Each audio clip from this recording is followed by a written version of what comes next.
So let me introduce our teacher, Patrick. So to begin with, I would like to say that we are grateful for working together with us, for coming to Russia, for being a member of our school team of teachers. And tell us a few words about the background and the family, the place you were brought up. I was raised in southern Ontario in Canada. I lived near Lake Erie, where I grew up at my grandmother's cottage. They were Irish, so grew up with the very much like a bogland. It's very flat and marshy, very much. Came from a large family. I was one of three boys and had three sisters. Yeah. Well, it's a moderate Irish family, I suppose you'd call it. So I was raised more or less in southern Ontario, and then I travelled a lot in my younger years. You know, first with the army, and then just came around by myself, working my way around Europe and other countries. Yes, I see. And tell us a few words about your education and the degree you got afterwards, please. Well, I went back to school, to university as a mature student, and I spent 3 long years, long years at university to get my BA, my Bachelor of Arts, and I didn't get much use out of it for some years, and then I finally took a TESOL course, teaching English, second language, and from there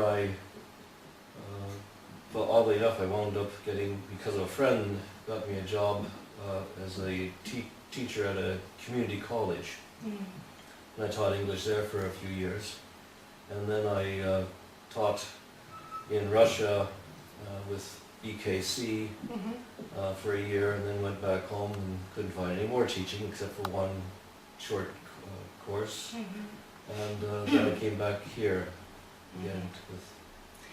So I'm just interested to know, why have you chosen Russia for the first time for teaching experience? First time was simply because they were the first ones to answer my email. I see. The second time I said I want to come back to Russia because I like to experience more of the Russian culture and things like that. I got interested in it, and like to learn the language. Got that much of it so far. I see. I can read signs. Everything is in the future, yeah. So, and I suppose you've got some special favorite place in Russia, maybe in Moscow. So, what is it? In Moscow, I liked somewhere around the Kremlin Red Square. There's an atmosphere about it that I always was fascinated with. History in the past. Yes, I always loved history. It's one of my favorite interests. So if I could teach anything, I loved teaching, teach history as well as anything else. I see. And as for me, I feel that I'm in Moscow, just in Red Square actually. This is the only place I feel that I'm in Moscow. Yeah, right, and just a few words about the communicative approach we use here at our school, and they definitely have advantages, this method, over the other methods of teaching, yeah? So what are they? What do you think? Well, it's to get the student communicating rather than the teacher standing there and basically constantly lecturing. It gives them the advantage of their learning to work with the language more.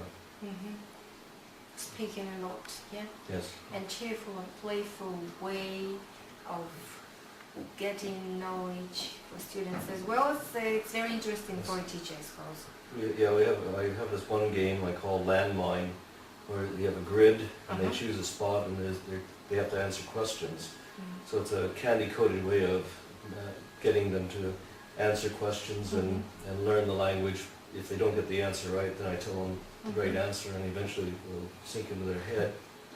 And of course, the fun part is there's always the landmine where if they step on it, they lose all their points, and they have to start all over. So, So, have you got anything special to wish to our students? I wish you learned English better than I'm learning Russian. But I'm sure that you will be successful with your Russian as well. I'm getting there, but bit at a time. So, That's why you're here, you may practice, yeah? yes. I'm trying anyway. Okay.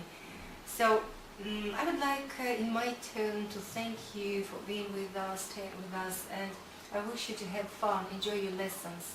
So, well, teaching students English is foreign language. So, thank you. All right. Thank you.